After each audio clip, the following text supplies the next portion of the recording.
Mi hijo me abandonó en una carretera de montaña desierta, y aún le doy gracias a Dios por ello, porque fue allí, temblando de frío bajo la lluvia, donde aprendí lo que significa perderlo todo para alcanzar la paz. Si alguna vez amaste a alguien que te olvidó en vida, quédate conmigo hasta el final. Esta es la historia de cómo la peor noche de mi vida se convirtió en el comienzo de mi libertad.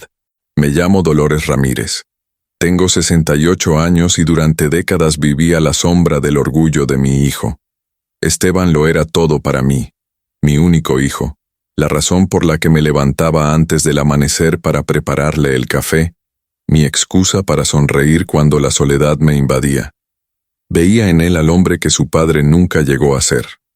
Exitoso, respetado, admirado, pero nunca me di cuenta de que a sus ojos yo me había convertido en una simple molestia, un recordatorio viviente de una pobreza que quería olvidar. La casa siempre olía a perfume caro y a ambición. Lucía, su esposa, llevaba tacones que resonaban como una frase en el pasillo de mármol. Me miraba como quien mira un mueble viejo que debería haber sido desechado hace mucho. Intentaba hacerme pequeño, invisible, útil. Limpiaba lo que ya estaba limpio. Cocinaba platos que nadie me pedía. Rezaba en voz baja en mi habitación para no molestar a nadie. Pero la verdad es que mi mera presencia resultaba molesta. Aquella mañana de viernes, Esteban entró en mi habitación con una sonrisa que no le veía desde hacía años. «Mamá», dijo, y mi corazón se llenó de esperanza. «Vamos a pasar el fin de semana juntos, solos, como en los viejos tiempos».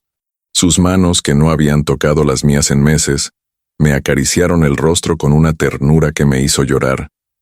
Debí haber comprendido que ese cariño sabía a despedida. En el coche, condujo en silencio. Sin música, sin conversación, solo el rugido del motor y el viento golpeando la ventanilla.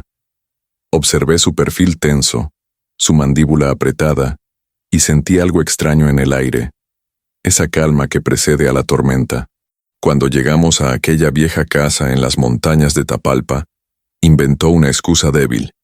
Me besó en la frente como pidiendo perdón por algo que estaba a punto de hacer, y se marchó. Me quedé en el porche viendo cómo el coche desaparecía tras la curva, con el corazón diciéndome lo que mi mente aún se negaba a aceptar. Mi hijo me había abandonado a mi suerte. La primera vez que sentí que mi hijo se avergonzaba de mí, fue en una cena de negocios que Lucía organizó en nuestra casa. Digo nuestra por costumbre, porque para entonces ya sabía que ese lugar nunca había sido mío. Les pertenecía a ellos, a su éxito, a su brillante futuro. Yo solo era la mujer de pelo canoso que aparecía de vez en cuando en la cocina, como un fantasma del pasado que Esteban prefería olvidar. Esa noche me puse mi mejor vestido, el azul marino que guardaba para ocasiones especiales, e intenté recogerme el pelo rebelde en un elegante moño. La sala estaba llena de gente guapa, gente importante, gente que reía a carcajadas y bebía vino en copas de cristal que me daba miedo tocar. Lucía se movía como una reina en su propio reino, presentando a Esteban como el empresario más prometedor de Guadalajara. Y él sonreía con ese orgullo que tan bien conocía. Me quedé en un rincón, pequeña y silenciosa, intentando no molestar, pero mis ojos no pudieron evitar brillar al ver a mi hijo así, tan admirado, tan respetado. Era como si cada cumplido que recibía fuera una medalla en el pecho de mi madre. Pero entonces sucedió lo que más temía. Uno de los invitados, un caballero con bigote gris, me vio y me sonrió con genuina amabilidad, de esa que te hace sentir humano de nuevo. «Y usted debe ser la madre de Esteban», dijo en voz demasiado alta, y toda la sala se giró para mirarme. Sentí que me ardía la cara, pero forcé una sonrisa y asentí. Esteban palideció, y Lucía. Lucía sonrió con esa sonrisa que solo las mujeres malvadas saben tener. Se acercó, me puso la mano en el hombro con una presión que parecía cariñosa pero que era una advertencia, y dijo algo para que todos la oyeran. «Sí, es Dolores.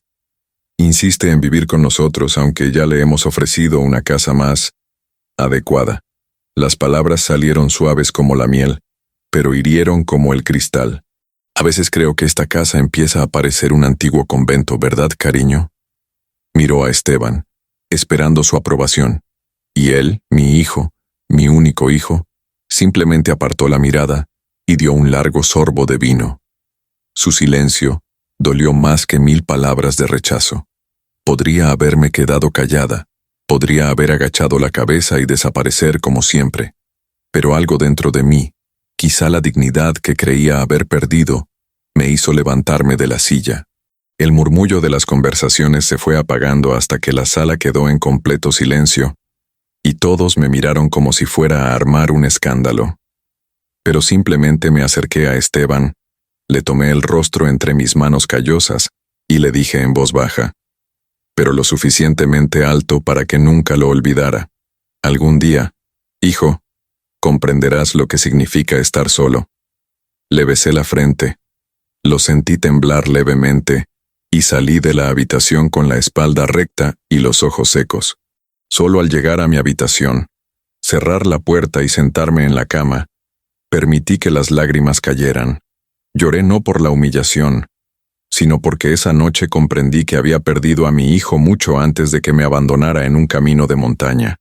El abandono se había estado gestando durante años, un silencio a la vez, una mirada esquiva a la vez, una palabra no dicha a la vez.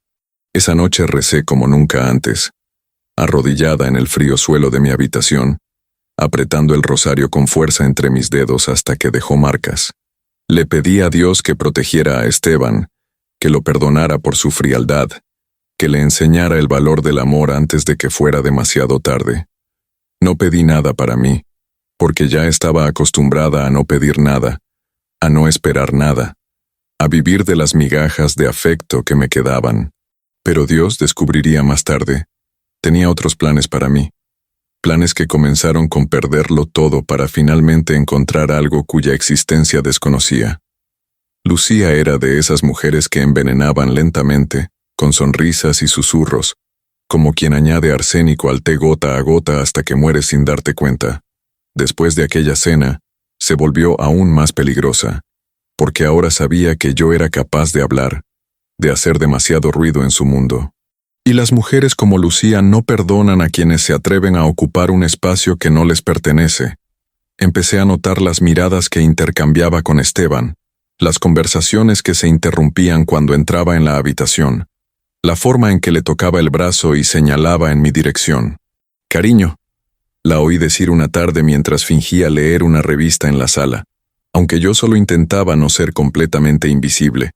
«Tu madre se está volviendo más olvidadiza, ¿no crees?» Esteban levantó la vista de su cuaderno y frunció el ceño, confundido. Ayer preguntó 3 veces si ibas a venir a comer, y la semana pasada se le olvidó apagar la estufa.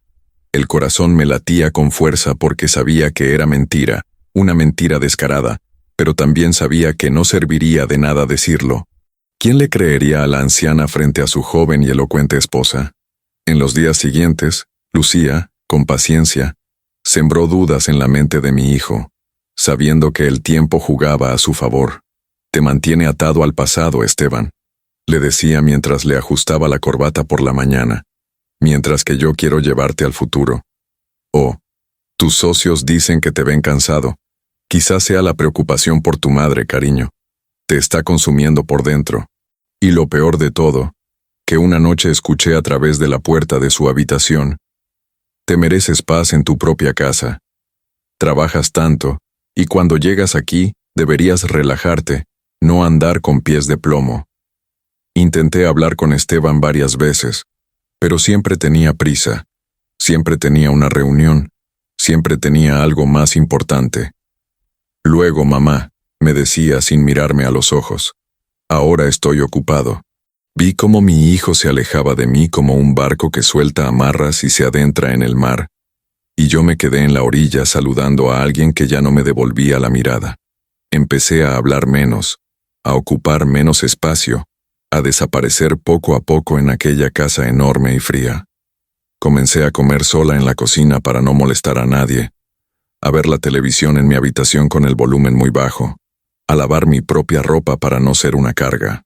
Pero el veneno de Lucía ya había hecho efecto, y pude ver en los ojos de mi hijo que empezaba a verme, como ella quería que me viera, una carga, una obligación, un recordatorio incómodo de una vida que prefería olvidar. Una mañana, entró en la cocina donde yo tomaba café sola y se sentó frente a mí con esa sonrisa que no le llegaba a los ojos. Dolores, dijo con una voz demasiado dulce para ser sincera. Esteban y yo pensábamos que quizá necesitabas un tiempo para descansar, ¿sabes? Un retiro, un lugar tranquilo donde pudieras encontrar la paz. Se me revolvió el estómago porque sabía perfectamente lo que eso significaba, pero fingí no entender. Aquí estoy bien, gracias, respondí con la voz más firme que pude. Ella ladeó la cabeza como si sintiera lástima por un perro callejero y dijo, «Pero no estás bien, cariño. Lo hemos notado. Estás cada vez más débil, más olvidadiza. Te vendría bien, y también a Esteban. Ha estado tan estresado, tan preocupado por ti». La forma en que dijo, «por ti», dejó claro que quería decir, «a causa de ti». Esa noche, tumbada en la cama mirando al techo, comprendí que mis días en esa casa estaban contados. Lucía había decidido sacarme de sus vidas, y Esteban, mi Esteban, se marchaba. Apreté el rosario contra mi pecho y susurré a la oscuridad. «Señor, si este es mi camino, dame fuerza para recorrerlo con dignidad». No sabía entonces que Dios ya estaba preparando no un final, sino un nuevo comienzo. No sabía que el veneno de Lucía sería la amarga medicina que necesitaba para despertar, por fin, de una vida que ya no me pertenecía. Cerré los ojos y dormí. Porque a veces el sueño es lo único que queda cuando la realidad duele demasiado como para afrontarla despierta. El viernes amaneció con un cielo despejado, y ese silencio que precede a las tragedias, cuando hasta los pájaros parecen presentir que algo malo va a suceder. Esteban entró en mi habitación más temprano de lo habitual, ya vestido con ropa informal, vaqueros y una camisa azul que yo misma había planchado semanas atrás. Sonrió, y por un instante mi corazón quiso creer que era real, que mi hijo había regresado. «Mamá, prepara una maleta pequeña. Vamos a pasar el fin de semana juntos, solos como en los viejos tiempos». Sus palabras eran dulces como la promesa de un niño, y yo, la ingenua que era, le creí. Con manos temblorosas, empaqué mi maleta verde descolorida, la llené de esperanza, metí mi vestido de flores favorito, mi chal de lana, mi Biblia maltrecha y el rosario que mi madre me había regalado antes de morir. Miré a mi alrededor la habitación que había sido a la vez mi prisión y mi refugio, y sentí algo extraño en el pecho, como si me estuviera despidiendo, pero aparté ese pensamiento porque deseaba con tanta desesperación creer en aquel fin de semana, en aquel momento a solas con mi hijo, que no dejé lugar a dudas. Bajé las escaleras y encontré a Esteban esperándome en la puerta, con las llaves del coche en la mano y la mirada perdida. En el coche, no encendió la radio. Esa debería haber sido mi primera señal, porque Esteban siempre conducía con música, siempre tarareaba suavemente, siempre golpeaba el volante, pero ahora solo había silencio, un silencio pesado como el plomo, un silencio que llenaba todo el vacío entre nosotros. «Qué raro, conduces sin música hoy», comenté, intentando romper la tensión que sentía pero que no quería admitir. Me dedicó una sonrisa forzada y simplemente dijo, «Quiero disfrutar del silencio, mamá». Y yo, ingenuamente, pensé que también quería disfrutar de mi compañía. El camino a Tapalpa era precioso, lleno de curvas que serpenteaban entre verdes montañas y pinos altísimos que parecían tocar el cielo. Intenté hablar con él. Le pregunté por el trabajo, por sus planes, por la vida, pero solo respondía con monosílabos, con la mirada fija en la carretera, como si huyera de algo en vez de ir a algún sitio. Con cada kilómetro que pasábamos, el aire dentro del coche se hacía más pesado, y empecé a sentir ese mal presentimiento, esa sensación de inquietud que tienen las madres cuando algo les pasa a sus hijos. Pero no quería creerlo, no quería verlo, porque verlo dolería demasiado. Llegamos a una casa vieja en medio de la nada, una construcción de piedra rodeada de árboles y soledad. ¿Es aquí?, pregunté intentando disimular mi decepción, porque no parecía un lugar para un fin de semana feliz. Parecía un lugar para ser olvidado. Esteban salió del coche demasiado rápido, cogió mi maleta y entró sin esperarme. Lo seguí, y la casa olía a moho y abandono. Los muebles estaban cubiertos con sábanas blancas como fantasmas. Las paredes estaban frías y el aire era triste. «Voy a buscar leña para la chimenea», dijo, evitando mi mirada. «Quédate aquí. Descansa un poco». Me besó en la frente, y ese beso supo a despedida, de esas despedidas que das cuando sabes que no vas a volver. Todo mi cuerpo me gritaba que le agarrara el brazo, que le preguntara qué pasaba, pero mi boca permaneció en silencio, temerosa de la respuesta. Lo vi por la ventana subirse al coche, dar marcha atrás y alejarse por la misma calle por la que habíamos venido. Corrí al balcón gritando, «¡Esteban, Esteban!», pero no se detuvo. No miró atrás. Simplemente arrancó a toda velocidad como quien huye de un fantasma. Y fue allí, en aquel viejo balcón, donde la verdad finalmente me golpeó como un puñetazo en el estómago. Mi hijo me había abandonado. Mi hijo, a quien llevé en mi vientre, a quien acuné en mis brazos, a quien protegí de todo y de todos, me había dejado en una casa vacía en medio de las montañas para morir sola. Caí de rodillas sobre la madera podrida del porche. Apreté mi rosario contra mi pecho y, por primera vez en mi vida, me permití sentir ira hacia Dios. ¿Por qué?, clamé al cielo que comenzaba a oscurecer. ¿Por qué me castigas así? Pero el cielo no respondió. Solo envió nubes oscuras y frío, porque hasta Dios a veces nos abandona para que aprendamos a levantarnos solos. Y yo, Dolores Ramírez, iba a tener que aprenderlo de la manera más dolorosa posible. La oscuridad cubrió las montañas como un manto pesado, y con ella llegó un frío helador y un miedo paralizante. Entré en la casa buscando velas, fósforos, cualquier cosa que me diera luz, pero solo encontré muebles viejos y el eco de mis pasos sobre el crujiente suelo de madera. No había comida, ni agua caliente, nada que indicara que alguien viviera allí o que alguien fuera a regresar. La realidad se impuso poco a poco, cada detalle confirmando lo que mi corazón ya sabía. Esteban no iba a volver. Me trajo aquí solo para dejarme, así sin más, como quien abandona a un perro viejo al borde del camino. Pero no iba a quedarme de brazos cruzados esperando a que llegara la muerte, no después de haber sobrevivido a tanto en la vida. Tomé mi mochila, mi chal, y me lancé por el camino decidida a encontrar ayuda, a encontrar a alguien, a cualquiera que pudiera decirme dónde demonios estaba y cómo salir de allí. El camino de tierra estaba tan oscuro como una alcantarilla. Solo la tenue luz de la luna iluminaba unos metros más adelante, y el frío viento de la montaña me azotaba la cara y me dejaba sin aliento. Caminaba sin saber a dónde iba. Simplemente caminaba porque quedarme quieta era morir, y aún no estaba lista para morir. No así, no sola, no sin entender por qué. Después de un tiempo que no sé cuánto, quizá una hora, quizá 2, mis piernas empezaron a flaquear y mi rodilla izquierda, que siempre me había dolido desde la caída de hacía años, se me bloqueó. Cada paso era una agonía. Cada respiración me quemaba el pecho, pero seguí adelante porque detenerme significaba aceptar que mi hijo había tenido éxito, que me había matado sin ensuciarse las manos. Y entonces el cielo se abrió y empezó a llover, no esa lluvia fina y bendita, sino esa lluvia espesa y fría que te cala hasta los huesos. En minutos estaba completamente empapado, temblando tanto que me castañeteaban los dientes sin control, y el camino se había convertido en un lodazal. Fue entonces cuando resbalé y caí con fuerza. Sentí como si algo se rompiera en mi rodilla y un dolor agudo me atravesó la pierna como una puñalada. Intenté levantarme, pero no pude. Intenté gritar, pero no me salía la voz.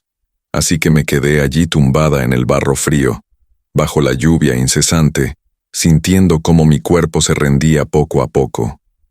Y fue en ese momento, en el fondo del pozo, en la hora más oscura de mi vida, cuando pronuncié la oración más sincera que jamás haya dicho.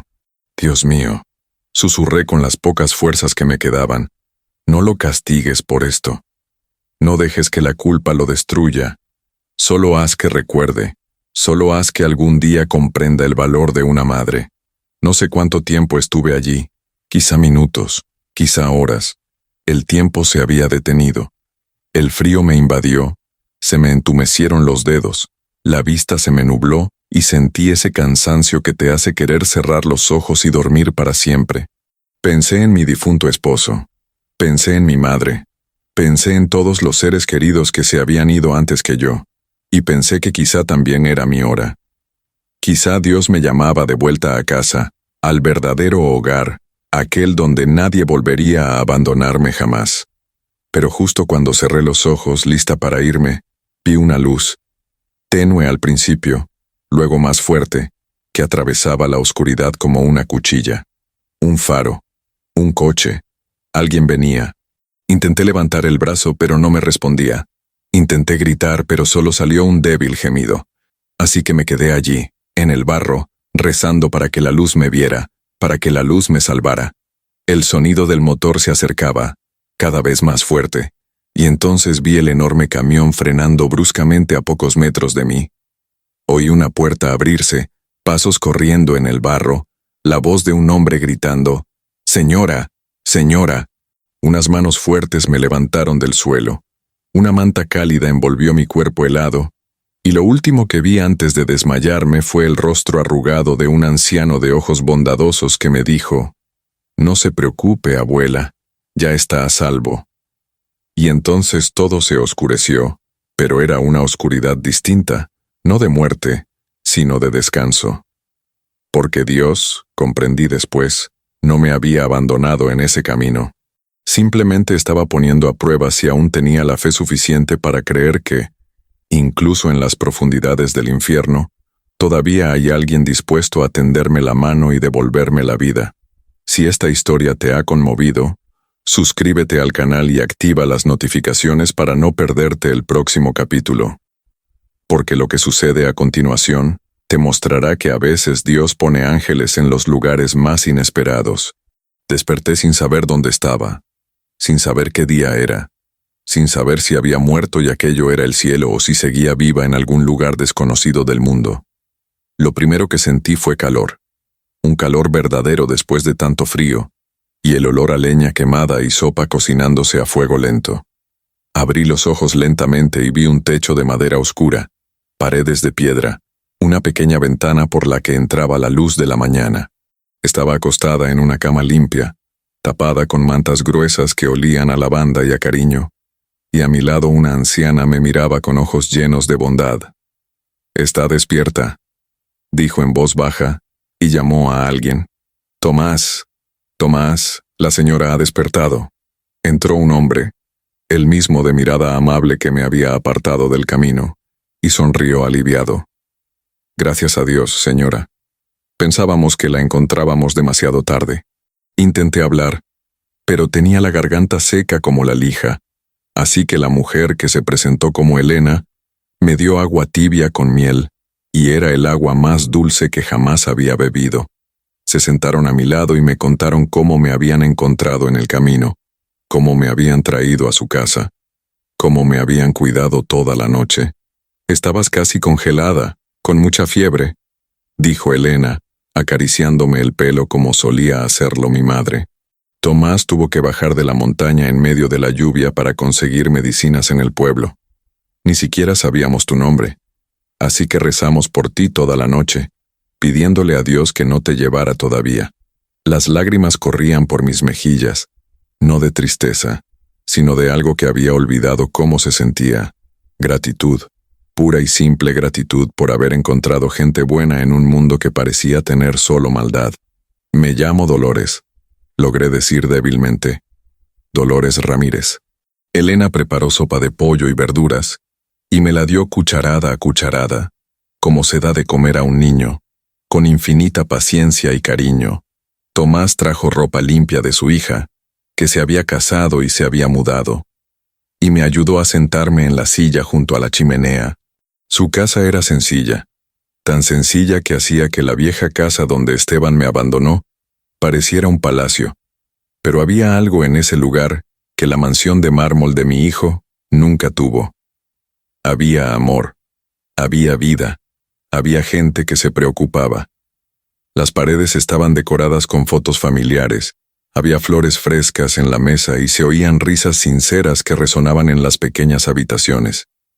En los días siguientes, mientras me recuperaba, llegué a conocer la vida de aquella pareja. Tomás había sido agricultor toda su vida. Sus manos estaban callosas de trabajar la tierra, su espalda encorvada de cargar pesadas bultos, pero tenía un gran corazón, el de alguien que jamás perdió la fe. Elena había criado a 5 hijos en aquella casa, todos ya adultos, dispersos por todo México, pero ella seguía cocinando como si fueran a regresar a cenar en cualquier momento. Tenían tan poco, pero lo compartían todo con una sonrisa, tratándome no como una carga, sino como una bendición, como si Dios me hubiera enviado a ellos, y no como si ellos me hubieran salvado de mí misma. Una noche, sentada en el porche viendo cómo la puesta de sol pintaba las montañas de naranja y rosa, Elena se sentó a mi lado y me tomó la mano. Dolores, susurró, no sé qué te trajo sola a ese camino en medio de la noche, y no tienes que contármelo si no quieres, pero sé reconocer el dolor del abandono cuando lo veo, porque yo también lo he sentido. Me contó cómo, años atrás, uno de sus hijos había roto todo contacto con ellos por la vergüenza que sentía por su pobreza, y que durante mucho tiempo se culpó a sí misma, preguntándose qué había hecho mal. Pero ¿sabes qué aprendí, cariño? Aprendí que el amor no se puede forzar, no se puede rogar, no se puede suplicar. El verdadero amor es libre, y si alguien decide irse, lo dejamos ir, perdonamos y seguimos viviendo. Esa noche, por primera vez desde que Esteban me abandonó, pude dormir en paz. No porque el dolor hubiera desaparecido, sino porque comprendí que no estaba sola en el mundo, que Dios no me había olvidado, que simplemente me había sacado de un lugar donde no me valoraban para colocarme donde pudiera renacer.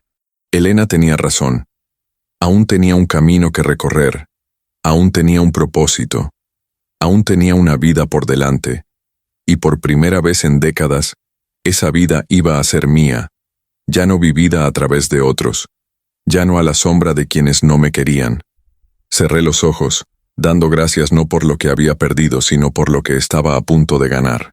Los días en casa de Tomás y Elena se convirtieron en semanas, y las semanas en algo que empezó a sentirse como vida real, esa clase de vida sencilla que no necesita mucho para ser plena. Me despertaba con el canto del gallo, ayudaba a Elena en la cocina a preparar tortillas frescas, la acompañaba al mercado del pueblo a comprar lo necesario y regresaba al atardecer, cuando el sol ya no pegaba tan fuerte. Todavía me dolía la rodilla cuando llovía, un recordatorio constante de aquella noche en el camino, pero el dolor físico no era nada comparado con la paz que por fin había encontrado mi corazón. Ya no pensaba en Esteban todos los días, y cuando lo hacía, el dolor era más leve, más tolerable, como una vieja cicatriz que ya no duele, pero que tampoco te deja olvidar. El pueblo de Tapalpa era pequeño, de esos donde todos se conocen, donde los niños juegan en las calles sin miedo, y los ancianos se sientan en la plaza a charlar de todo y de nada a la vez. Elena me presentó en la iglesia, y pronto las mujeres de la comunidad me acogieron como a una más. Me invitaban a las reuniones de oración todos los jueves, me pedían que ayudara con el catecismo de los niños los domingos, me incluían en las conversaciones como si siempre hubiera formado parte de ese lugar. Fue allí, entre esa gente sencilla y sus vidas honestas, donde redescubrí algo que había perdido hacía mucho tiempo, mi propia voz. Los niños de la clase de catecismo me llamaban Abuela Dolores, y corrían a recibirme cuando me veían llegar, abrazándome con ese cariño puro que solo los niños poseen. Me preguntaban sobre Dios, los ángeles y el cielo con ojos llenos de curiosidad y fe. Les contaba historias de la Biblia, pero también historias de mi vida, transformando mi dolor en lecciones de perdón, mi soledad en ejemplos de fe, mi abandono en un testimonio de renacimiento. Una vez, una niña de 6 años, Lupita, me preguntó si tenía hijos. Sentí un nudo en la garganta, pero sonreí y le dije, tuve una hija, Pipi, pero Dios decidió que necesitaba muchas más. Y señalé a todos los niños que estaban en la sala. Una tarde, sentada sola en la pequeña habitación que Tomás y Elena insistieron en darme como residencia permanente, tomé papel y pluma y comencé a escribir. No sabía muy bien a quién le escribía, quizá a mí misma, quizá a Dios, quizá a Esteban, aún sabiendo que probablemente nunca lo leería. Las palabras fluían como un río desbordado tras la lluvia. Todas las emociones que había guardado dentro durante tanto tiempo, encontrando por fin una salida. Hoy comprendí que la soledad no siempre es un castigo. Escribí con letra temblorosa. A veces es la antesala del perdón. A veces Dios nos lo quita todo para mostrarnos que no lo necesitamos para sentirnos completos. A veces el mayor amor que podemos ofrecer es dejar ir a alguien. Lloré mientras escribía, pero eran lágrimas distintas, no de desesperación, sino de liberación. Cada palabra en el papel era un pedazo de dolor que liberaba, cada frase un paso más lejos de la mujer que había sido, y más cerca de la mujer en la que me estaba convirtiendo. Escribí sobre la humillación en la cena, sobre el silencio en el coche, sobre el abandono en la vieja casa, sobre la noche en la carretera. Pero también escribí sobre Elena y Tomás, sobre los niños que me abrazaban, sobre las puestas de sol que ahora tenía tiempo de contemplar, sobre el pan fresco que aprendía a hornear, sobre la paz que por fin había encontrado en la sencillez. Cuando terminé, guardé los papeles en un cajón y me arrodillé para rezar. Pero esta vez no recé pidiendo nada, no recé lamentándome de nada, simplemente di gracias. Le di gracias a Dios por estar viva, por haber encontrado a esa familia, por haber descubierto que era más fuerte de lo que imaginaba, por haber aprendido que empezar de nuevo es posible a cualquier edad. Gracias, Dios mío. Susurré con las manos juntas y el corazón ligero, por traerme aquí, por no haberme abandonado, por mostrarme que mi vida aún tiene valor. Y juro que sentí una presencia en esa habitación, una paz que no venía de mí, sino de algo superior, como si Dios finalmente hubiera respondido a todos mis interrogantes con un solo abrazo invisible. A la mañana siguiente, ayudaba a Elena a tender la ropa cuando vimos una figura que se acercaba por el camino de tierra. Un joven, vestido con una sotana negra, llevaba un maletín de cuero marrón bajo el brazo. Nos saludó desde lejos y Elena murmuró: «Es el padre Andrés, de la parroquia del pueblo». Se me aceleró el corazón, esa clase de presentimiento que uno tiene cuando la vida está a punto de cambiar de nuevo. El sacerdote se acercó, nos saludó amablemente y luego me miró fijamente con una expresión seria, pero no amenazante. «¿Es usted Dolores Ramírez?», preguntó, y cuando asentí, abrió el maletín y sacó unos documentos viejos, amarillentos por el paso del tiempo. «Señora», dijo con una voz que traía noticias que no sabía si quería oír, «he pasado los últimos 3 meses buscándola. Y gracias a Dios, por fin la he encontrado». Todo mi cuerpo se tensó, mi mente se llenó de 1000 posibilidades, y Elena me tomó la mano, presintiendo que algo importante estaba a punto de suceder. El sacerdote respiró hondo y pronunció las palabras que lo cambiarían todo de nuevo. Su difunto esposo dejó documentos sobre una propiedad y una cuenta de ahorros olvidada. Y por lo que he averiguado, usted es la única heredera legal de todo. El mundo se detuvo por un instante, el viento cesó, mi corazón se detuvo, y lo único que pude pensar fue: Dios obra de maneras misteriosas.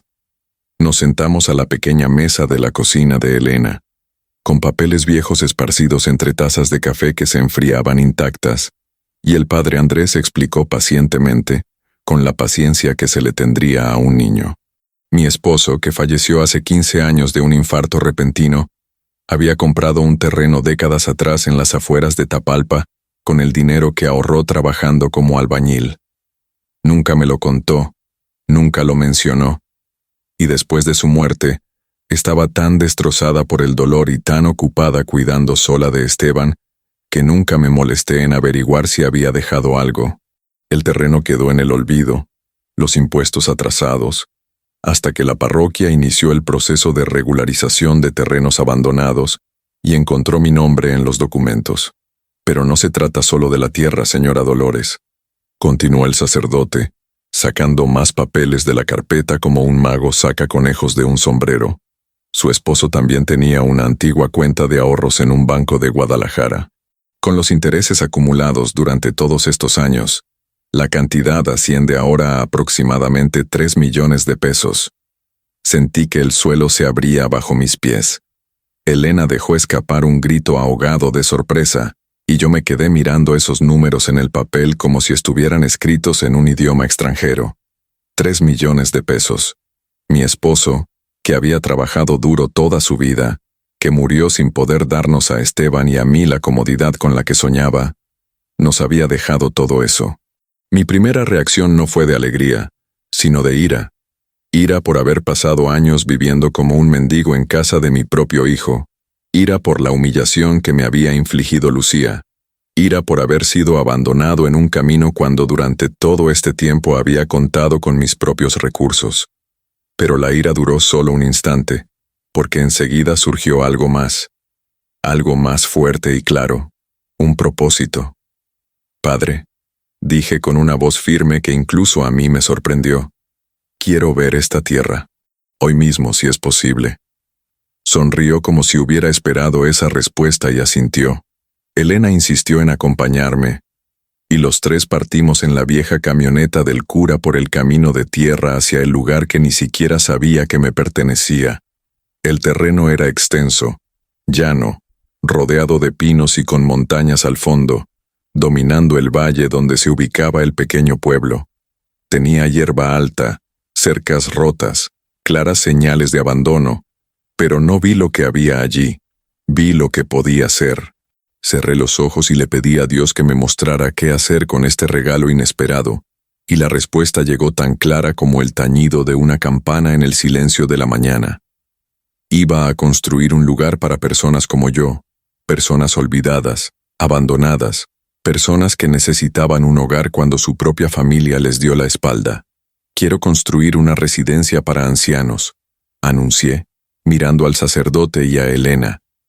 Un lugar donde personas como yo puedan vivir con dignidad y amor. El padre Andrés sonrió ampliamente y dijo que la parroquia podía ayudar con el diseño y la mano de obra voluntaria. Elena ya estaba planeando en voz alta cómo serían la cocina, las habitaciones y la pequeña capilla. Y yo, Dolores Ramírez, quien semanas atrás agonizaba abandonada en un camino fangoso, ahora estaba de pie en ese terreno planeando dar a otros lo que casi nunca tuve, un techo. Mi esposo había trabajado toda su vida para ahorrar ese dinero, y yo iba a honrar cada gota de su sudor, transformándolo en un legado de amor.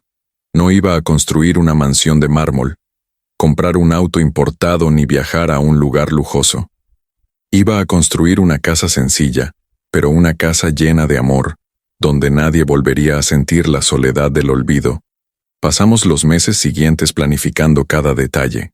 Tomás conocía a todos los albañiles y carpinteros de la región y consiguió precios justos. Las mujeres de la iglesia organizaron bazares y rifas para ayudar con la decoración y el mobiliario. Los jóvenes del pueblo se ofrecieron como voluntarios para pintar y plantar un jardín. Toda la comunidad se involucró en el proyecto como si fuera propio, porque todos conocían a alguien que había sido abandonado. Todos tenían una historia de un anciano olvidado por su familia. La construcción comenzó un sábado por la mañana, con la bendición del sacerdote y un sol radiante, y lloré al ver cómo se levantaba el primer muro, ladrillo a ladrillo, un sueño hecho realidad. Una tarde, sentada bajo un pino observando a los hombres trabajar, pensé en Esteban por primera vez en semanas sin sentir dolor. Me pregunté si él pensaba en mí, si se arrepentía, si comprendía lo que había hecho, pero la verdad es que ya no importaba. Había perdonado a mi hijo no porque lo mereciera, sino porque yo merecía paz. Lo perdoné para no guardar rencor en mi corazón, para no dejar que el resentimiento envenenara esta nueva vida que Dios me estaba dando. Tomé mi cuaderno y escribí en la portada con letras grandes y firmes: Hogar Casa Dolores. Y allí, bajo ese árbol, con el ruido de la construcción de fondo y el olor a tierra fresca en el aire, juré que ese lugar sería lo que mi propio hijo nunca me dio: un verdadero hogar. Cuando la construcción se terminó 6 meses después, era más hermosa de lo que había imaginado. Una casa de una sola planta, pintada de blanco con ventanas azules, un porche con mecedoras, un jardín con flores coloridas, una pequeña capilla con una vidriera que Elena había recibido como donación. Tenía 15 habitaciones individuales, una cocina amplia y luminosa, una sala común con chimenea, una biblioteca con libros donados y en la puerta de entrada, una placa de madera tallada: Casa Dolores, hogar para las almas olvidadas. El día de la inauguración, gente de todo el pueblo vino. El sacerdote bendijo cada habitación y yo corté la cinta roja con manos temblorosas y el corazón rebosante de gratitud. El primer residente fue don Ramón, un hombre de 90 años que había vivido en una choza de hojalata, después de que sus hijos se fueran a Estados Unidos y nunca regresaran.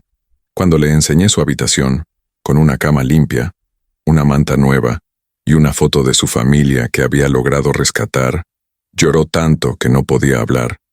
Simplemente me abrazó con fuerza, como un hijo abraza a su madre. La historia de Dolores nos muestra que Dios jamás abandona a quienes tienen fe. Si te conmueve esta transformación, suscríbete al canal y activa las notificaciones. El próximo capítulo te llegará al corazón de una forma inesperada. Mientras construía mi casa en Tapalpa, la vida de Esteban en Guadalajara se desmoronaba como un castillo de arena al ser golpeado por una ola gigante. Pero yo aún no lo sabía. No sabía que la justicia divina obraba en silencio. No sabía que mi hijo pagaba por cada lágrima que me hacía derramar. Fue Tomás quien me lo contó meses después cuando encontró un periódico viejo en el mercado con la foto de Esteban en la sección de negocios. Empresario de Guadalajara enfrenta demanda por fraude y ve cómo se derrumba su imperio. Leí el artículo con las manos temblorosas, no de satisfacción sino de tristeza, porque una madre jamás deja de amar a su hijo, ni siquiera al hijo que la abandonó a su suerte. La historia fue peor de lo que imaginaba. Lucía, esa víbora con tacones altos, llevaba meses teniendo una aventura con el socio de Esteban, y juntos planeaban robar la empresa desde dentro. Cuentas falsas, malversación, contratos fraudulentos, todo firmado por Esteban, quien confiaba ciegamente en su socio, y ya ni se molestaba en comprobar nada, porque estaba demasiado ocupado cosechando éxitos. Cuando todo salió a la luz, mi hijo, no ellos, fue señalado como el principal culpable. El socio se había protegido legalmente. Lucía huyó con el dinero a otro estado, y Esteban se quedó solo, enfrentando cargos criminales, una empresa en bancarrota y deudas que lo consumirían el resto de su vida tratando de pagarlas. Dicen que lo perdió todo en cuestión de meses. El banco se embargó la mansión de mármol, subastaron los autos importados, vendieron la ropa de diseñador, incluso el reloj de oro que llevaba en la muñeca, el que le regalé cuando se graduó de la universidad, desapareció para pagar a abogados que no pudieron salvarlo. Amigos importantes se esfumaron como humo. Los clientes le dieron la espalda. Los socios del club cancelaron sus membresías. Esteban Morales, el prometedor empresario de Guadalajara, se convirtió en Esteban Morales, el ex convicto en libertad condicional al que nadie quería contratar. Y lo peor de todo, lo más doloroso, estaba completamente solo, sin esposa, sin pareja, sin amigos y sin madre. Una noche, tras perder el pequeño apartamento que alquilaba por no poder pagar el alquiler, Esteban regresó a la mansión donde había crecido, la que habían vendido pero que aún no habían habitado los nuevos dueños. Saltó el muro trasero, subió a mi habitación vacía y se sentó en el suelo donde antes estaba mi cama. La luna llena entraba a raudales por la ventana, iluminando los fantasmas de una vida que ya no existía, y fue allí, en esa habitación que ya no olía a mí, donde mi hijo finalmente se derrumbó. Lloró como no había llorado desde niño. Lloró hasta que se le acabaron las lágrimas. Lloró hasta que le dolió la garganta de tanto sollozar. Fue entonces cuando vio mi vieja Biblia tirada en un rincón. Lo único que quedaba porque los de la mudanza la habían tirado a la basura. Esteban la recogió con manos temblorosas. Pasó los dedos por la gastada cubierta donde estaba escrito mi nombre en letra cursiva descolorida. Y la abrió por una página al azar. Pero no era al azar. Nunca lo es cuando Dios quiere enviar un mensaje. Era la parábola del hijo pródigo, aquella en la que el padre recibe a su hijo de vuelta después de haber dilapidado toda su herencia. Y en el margen de la página, con mi letra temblorosa pero firme, estaba escrito: «Y volveré a ti cuando entiendas el valor del perdón». Había subrayado esa frase años atrás, mucho antes de que me abandonara, como si supiera que algún día sería necesario. Esteban apretó la Biblia contra su pecho y gritó al vacío: «Perdóname, mamá, perdóname». Pero yo no estaba allí para escucharlo, no estaba allí para abrazarlo, no estaba allí para decirle que todo estaba bien. Me había arrebatado la oportunidad de perdonarlo cara a cara cuando me abandonó en aquella montaña, y ahora tendría que vivir con ese peso el resto de mi vida. O al menos eso era lo que él creía. Porque mi hijo no sabía, no podía saberlo, que yo estaba viva, que había prosperado, que lo había perdonado hacía mucho tiempo. Él creía que había muerto en aquella vieja casa, congelada y sola, y que mi sangre estaría en sus manos para siempre. En los meses siguientes, Esteban se convirtió en la sombra de lo que había sido. Encontró trabajo como vigilante nocturno en un aparcamiento, y vivía en una pequeña habitación de una pensión barata, donde las ratas correteaban por las paredes. Dejó de afeitarse, dejó de preocuparse por su aspecto, dejó de preocuparse por nada, porque la culpa es un cáncer que corroe el alma desde dentro. Empezó a ir a la iglesia, algo que no hacía desde niño, y pasaba horas arrodillado, pidiendo perdón, pidiendo una señal, pidiendo cualquier cosa que aliviara el peso que sentía en el pecho. Fue en una de esas misas donde oyó a dos señoras en la fila de la comunión hablando. ¿Han oído hablar de esa nueva residencia de ancianos en Tapalpa? Casa Dolores, fundada por una mujer increíble que fue abandonada por su propio hijo, pero que usó la herencia de su marido para ayudar a otras personas abandonadas. A Esteban se le heló la sangre. Dolores, Tapalpa, no podía ser. Pero ¿y si lo fuera? ¿Y si mi madre estuviera viva? ¿Y si Dios me estuviera dando una última oportunidad para arreglar lo que rompí? Salió corriendo de la iglesia sin siquiera terminar la misa, con un solo pensamiento martilleándole la cabeza. Necesito ir a Tapalpa, necesito saber, necesito ver si todavía hay tiempo para pedirle perdón de rodillas y mirándola a los ojos. Esteban no tenía dinero para el autobús, así que hizo autostop con un camionero que se dirigía a Jalisco, y fue de aventón en aventón hasta llegar a la Sierra de Tapalpa. El viaje que había hecho en un coche cómodo, dejándome atrás, duró 3 horas. Ahora, de regreso, como un mendigo en busca de redención, tardó 2 días enteros. Durmió en una gasolinera, comió el pan duro que el camionero le ofreció por lástima, se lavó la cara en un baño público al borde del camino, mirando en el espejo sucio el reflejo de un hombre al que ya no reconocía. Sin afeitar, con los ojos hundidos, la ropa arrugada, las manos temblando entre nerviosismo y esperanza. Ese era Esteban Morales ahora, ya no el orgulloso empresario, sino el hijo arrepentido que solo quería oír de su madre que el perdón aún era posible. Cuando llegó al pueblo de Tapalpa, ya era tarde. El sol comenzaba a ocultarse tras las montañas, tiñendo el cielo de naranja y púrpura. Se detuvo en la plaza principal y le preguntó al anciano sentado en un banco donde estaba Casa Dolores. El anciano lo miró de arriba abajo, vio la tristeza en su rostro y señaló el camino de tierra que salía del pueblo. A unos 3 kilómetros, jovencito. Verás un letrero en la puerta. Pero está oscureciendo. Mejor ve temprano mañana. Esteban negó con la cabeza y echó a andar, porque no podía esperar otra hora, no estando tan cerca. no cuando su corazón estaba a punto de estallar de miedo y esperanza. La caminata parecía interminable, cada paso pesado como si escalara una montaña con piedras atadas a los pies. Esteban repasaba mentalmente lo que iba a decir. Mamá, perdóname. Mamá, fui el peor hijo. Mamá, merezco tu odio, pero aún así vine a pedirte perdón. Pero sabía que las palabras no bastarían, que no hay frase en el mundo que pueda reparar el abandono, que no hay excusa que pueda borrar una noche lluviosa en la que su madre casi muere de frío y soledad por su culpa. Aún así, necesitaba intentarlo, necesitaba verme, necesitaba oír mi voz, aunque solo fuera para que yo pudiera desahogar toda la rabia que merecía contra él.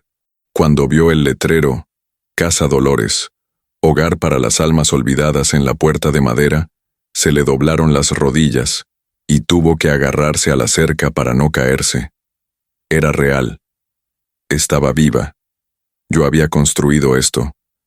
Abrió la puerta lentamente, con el corazón latiéndole tan fuerte que le dolía el pecho, y vio un jardín de flores, una casa blanca con ventanas azules, un porche con mecedoras, y entonces vio a unos niños jugando en el jardín, corriendo y riendo, y en medio de ellos a una señora de pelo completamente blanco agachada, ayudando a una niña a plantar una flor.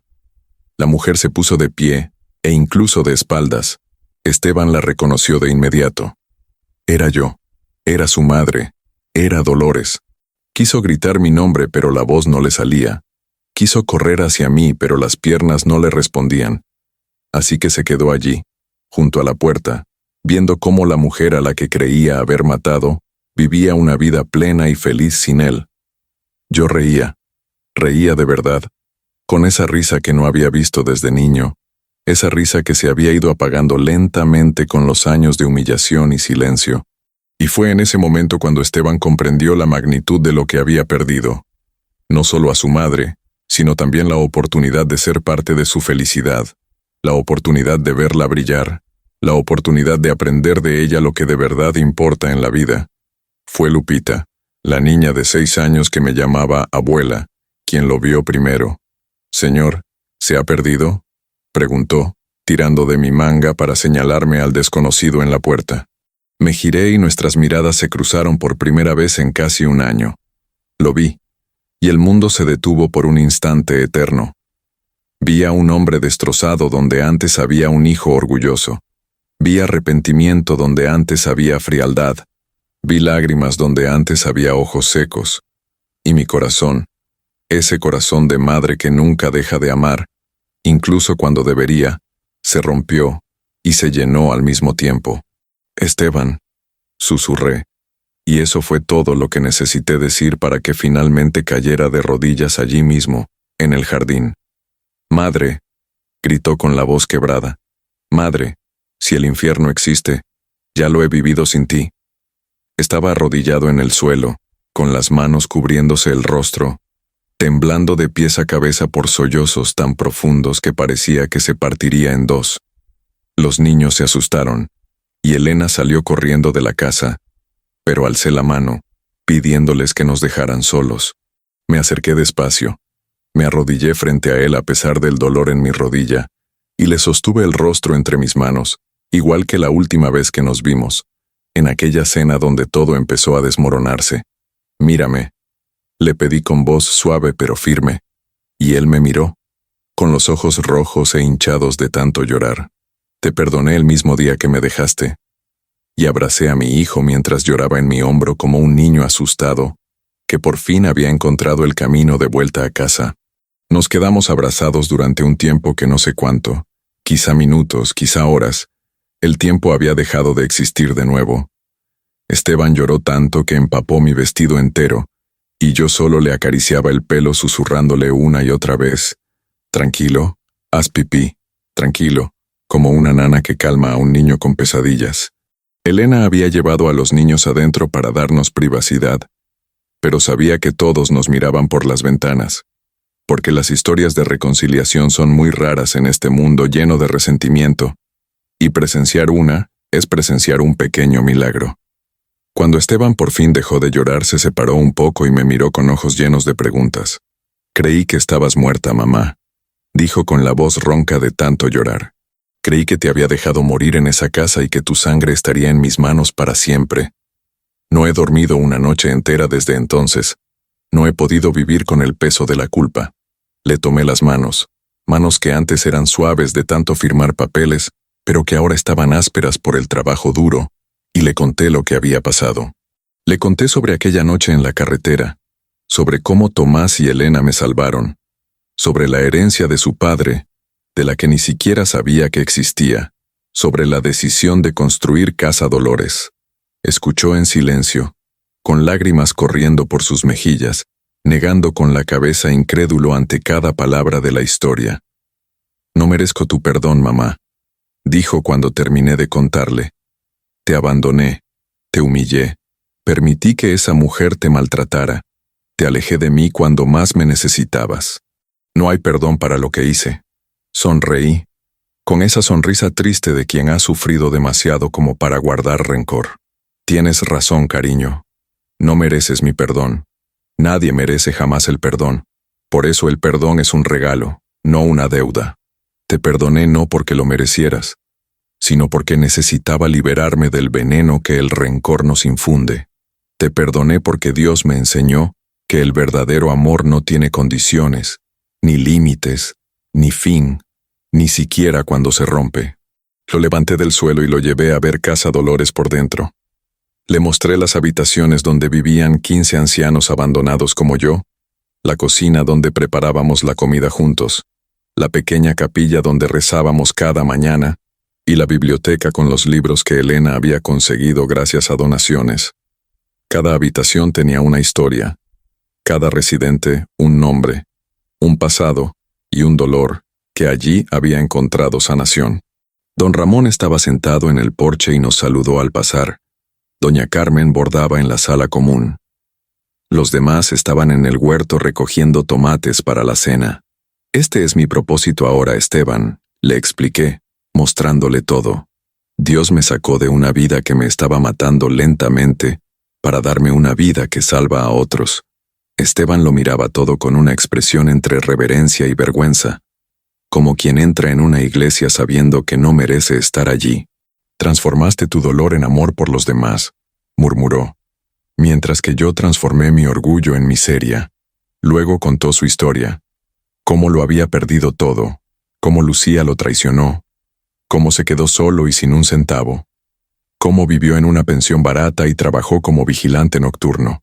Contó cómo la culpa lo consumía, cómo fue a la iglesia a pedir un perdón que creía imposible, cómo oyó hablar de Casa Dolores y sintió que el corazón se le aceleraba ante la posibilidad de que yo estuviera viva.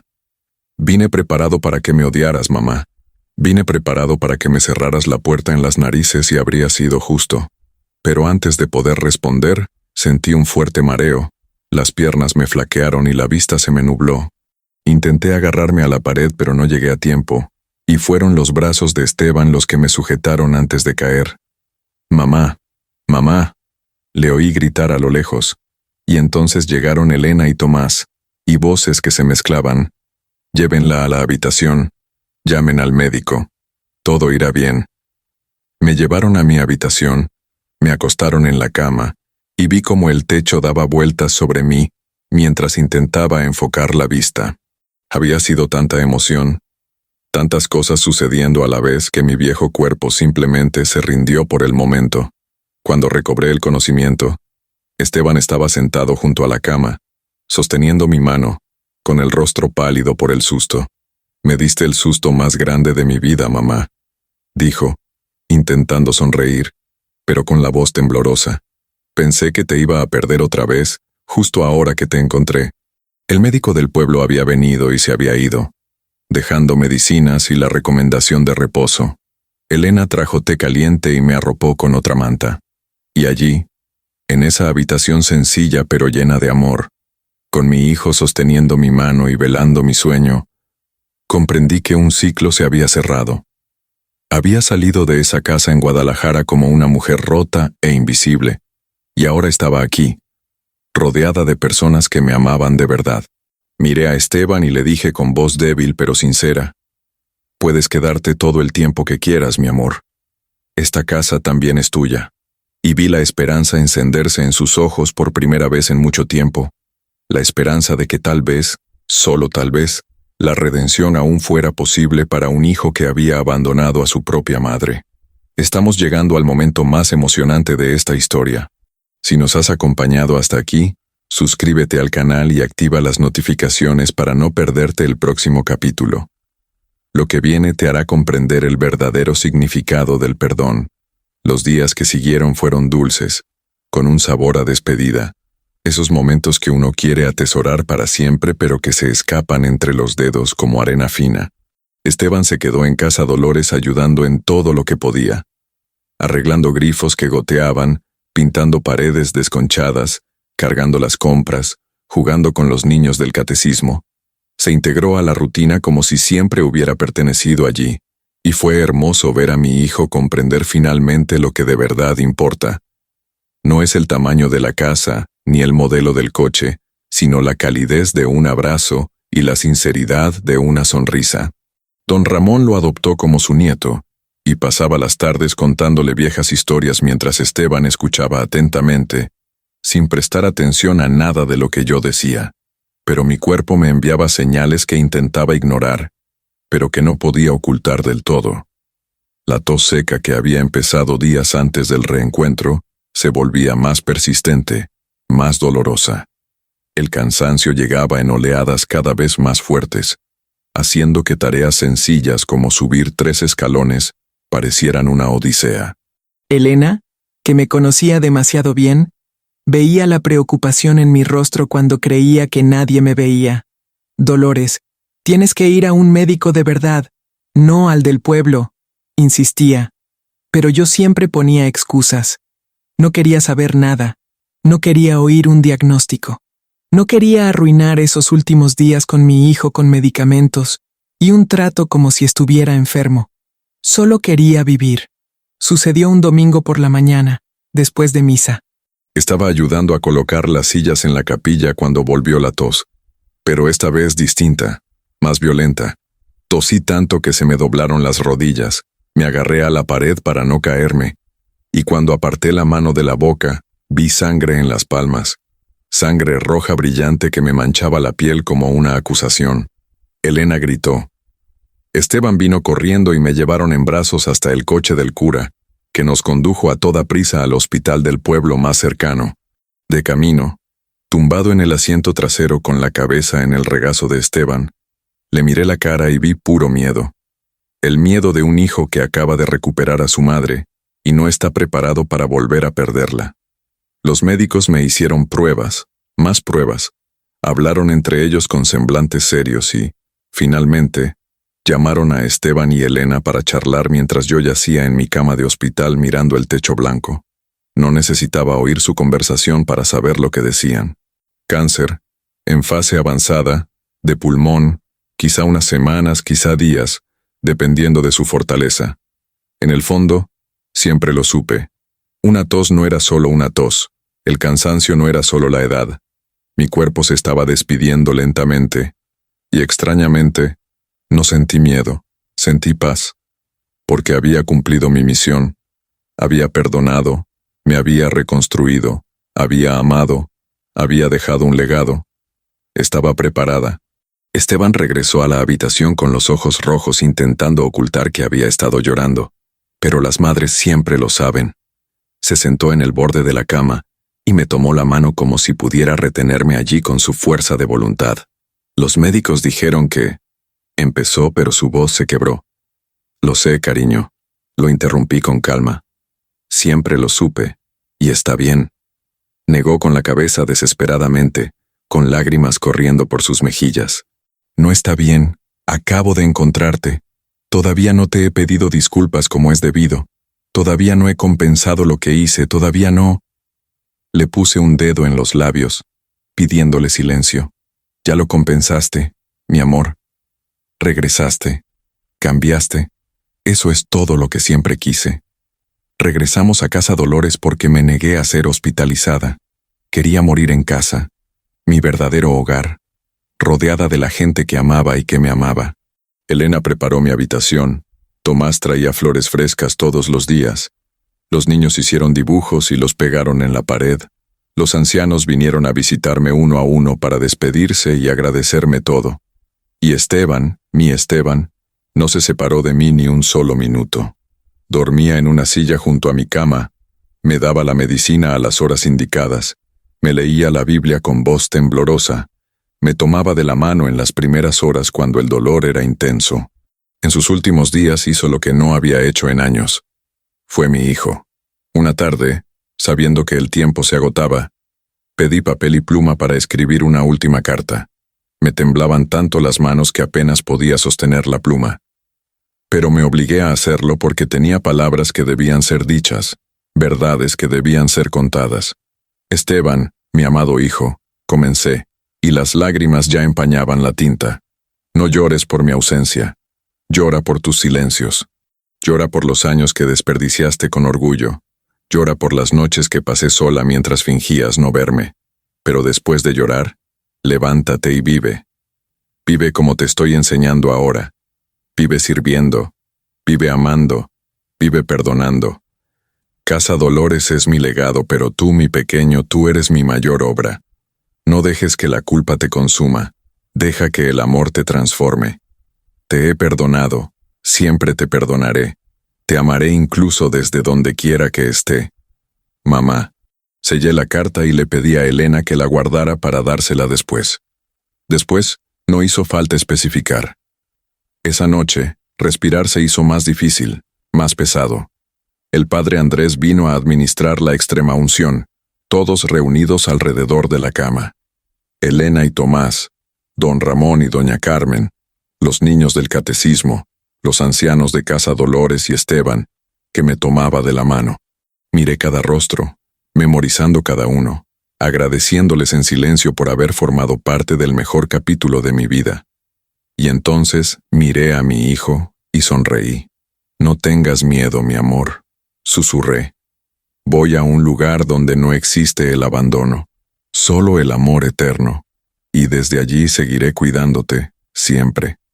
Cerré los ojos mientras escuchaba al padre Andrés rezar el Ave María, sintiendo la mano de Esteban apretando la mía, sintiendo cómo la paz me envolvía como una cálida manta en una noche fría.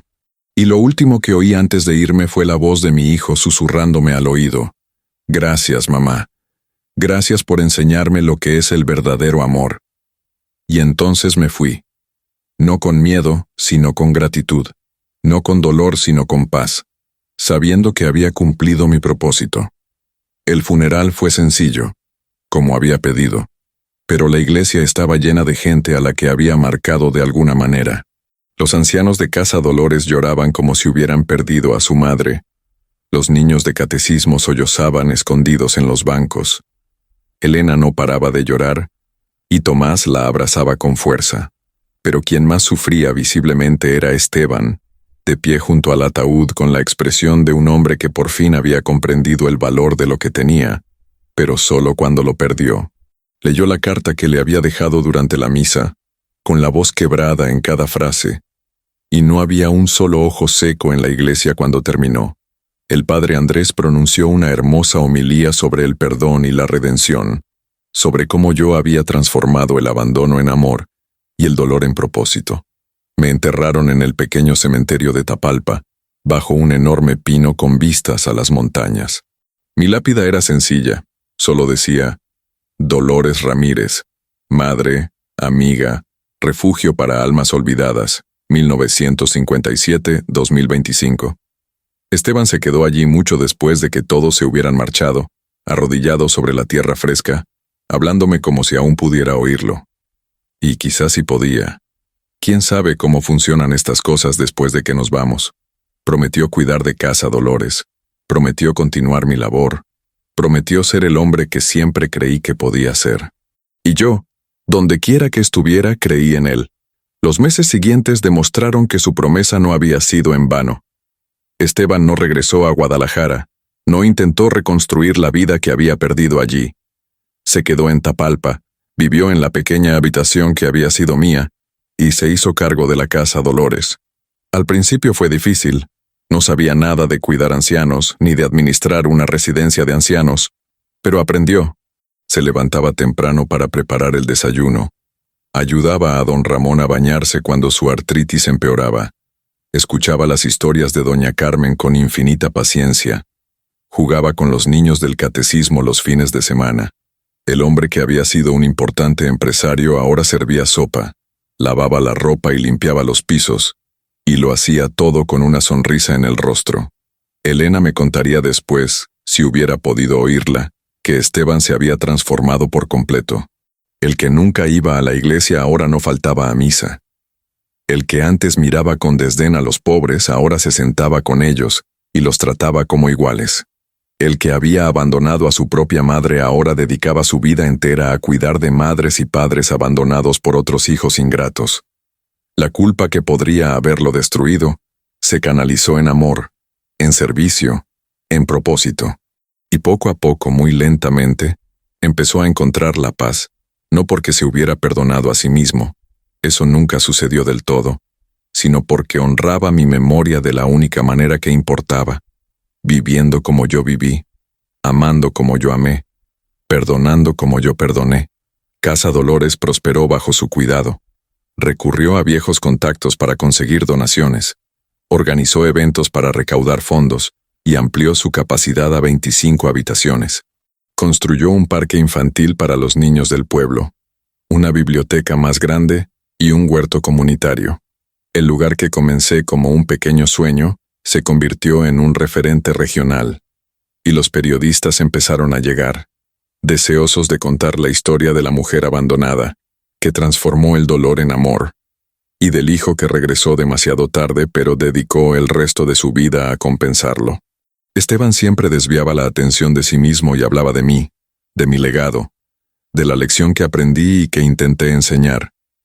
El perdón no cambia el pasado, pero sana el alma y transforma el futuro. Un año después de mi muerte, en el aniversario de la inauguración de Casa Dolores, celebraron una ceremonia especial. Plantaron un rosal blanco junto a la puerta de entrada en mi honor, y el padre Andrés bendijo una nueva placa que Esteban había encargado. La placa decía: en memoria de Dolores Ramírez, quien nos enseñó que el verdadero amor nunca abandona, nunca se rinde, nunca se cansa. Transformó su mayor sufrimiento en su mayor regalo. Que todos los que entren aquí sientan su abrazo y aprendan a perdonar como ella perdonó. Esteban lloraba al descubrir la placa, pero eran lágrimas distintas, no solo de tristeza, sino también de gratitud. Gratitud por haber tenido una segunda oportunidad, aunque no la mereciera. Esa noche, después de que todos se marcharan, Esteban se sentó en el escalón del porche donde me había visto por primera vez al regresar. Miró las estrellas que comenzaban a aparecer en el oscuro cielo de la montaña y le susurró al viento: mamá, espero que donde quiera que estés sepas que por fin lo entiendo. Entiendo que el amor no se mide por las cosas materiales, sino por la presencia, por el tiempo, por la decisión diaria de anteponer a los demás.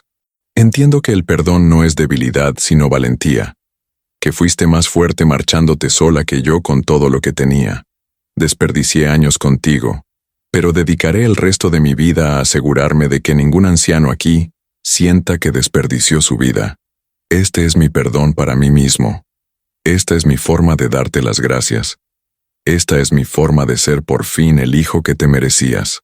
Y juro que en ese momento el viento sopló con más fuerza, trayendo consigo el aroma de flores que antes no estaban allí, y Esteban sonrió porque sintió, en lo más profundo de su corazón, que yo lo había escuchado. Si esta historia te conmovió, si tienes una madre, un padre o alguien que merece tu perdón o tu tiempo, no esperes a que sea demasiado tarde. Suscríbete al canal, activa las notificaciones y deja un comentario. ¿Qué te enseñó esta historia sobre el perdón y la familia? Compártela con alguien que necesite escuchar este mensaje hoy.